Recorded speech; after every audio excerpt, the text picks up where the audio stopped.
The yachting world is abuzz with exciting transformations and groundbreaking designs.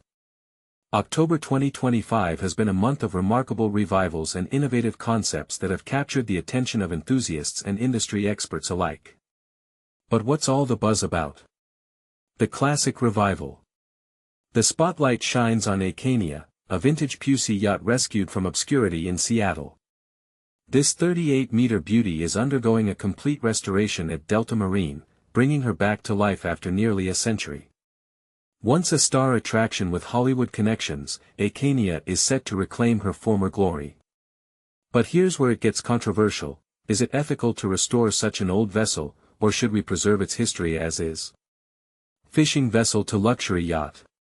Azumi, a 67-meter fishing vessel, has been transformed into a superyacht. Norse Shipyard revealed the stunning results of a 2-year conversion, showcasing a dramatically reimagined aft deck and extended hull. This unique project blends functionality and luxury, but some may question the practicality of such a conversion. Lürssen Secretive Project.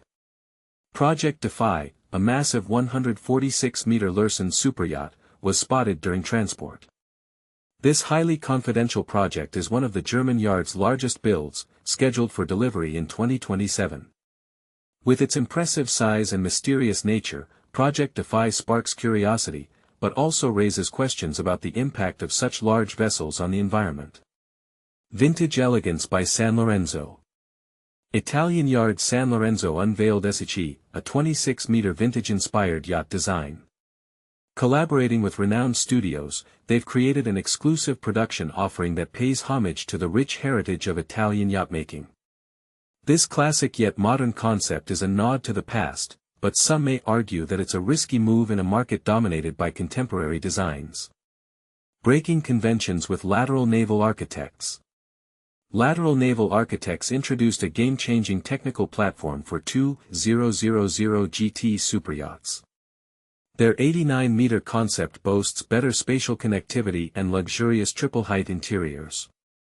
This innovative approach challenges traditional design norms, but will it appeal to a wider audience or remain a niche preference?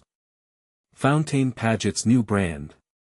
French shipyard Fountaine Paget launched a new brand dedicated to larger yacht models, with the FPY 110S catamaran taking center stage. At 35 meters, this in-build model will become the yard's flagship upon delivery in 2028. But is this a strategic move to tap into the growing demand for larger yachts, or a risky expansion? Feadship's zero-emission Explorer. The 80-meter Feadship Explorer yacht Valor made a grand appearance in London after her Monaco debut. This zero-emission vessel, with a design reminiscent of Lürssen's Kismet, has sparked conversations about sustainability in yachting. But is the industry ready for a complete shift to eco-friendly vessels, or are these just isolated examples? Royal Huisman's sailing ambition. Dutch yard Royal Huisman unveiled the Trident 810, a new sailing yacht series inspired by the impressive Sea Eagle. This pursuit of the perfect custom XXL true sailing superyacht showcases the yard's commitment to innovation.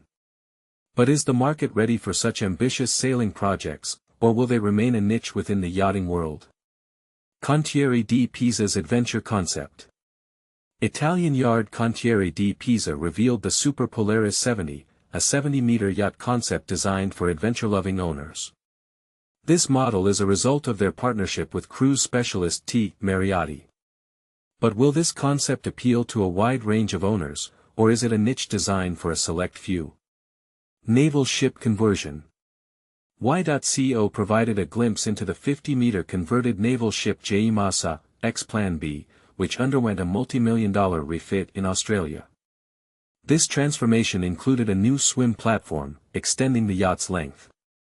But is converting naval ships into luxury yachts a sustainable practice, or does it raise concerns about the repurposing of military assets?